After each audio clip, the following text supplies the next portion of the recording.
Ils étaient amarrés depuis 10 jours. 10 jours à ne rêver que du large. Et là, en quelques secondes, quelques minutes à peine, il faut dire au revoir à ses proches. Dans la voiture, j'étais bien dans ma bulle, moi, et puis là, ça a un peu cassé la bulle, il va falloir se reconcentrer. Entre émotion et envie d'en découdre. On est chaud patate, voilà, on est dans le torrent, quoi. C'est le torrent de la Jacques Vabre. On a travaillé des années, des mois pour être là, pour aussi vivre ces moments-là. C'est des moments d'émotion importants. «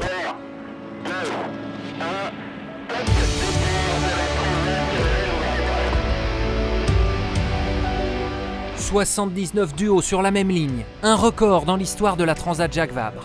4 catégories, 4 tailles de bateaux, 4 vitesses, bien différentes.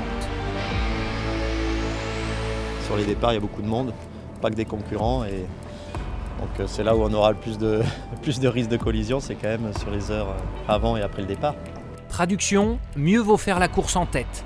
Franck Camas et Charles Caudrelier sont les premiers à la bouée d'Étretat. À la même marque, le duo Lecléache-Escoffier grillera la politesse au duo Gabard-Laperche.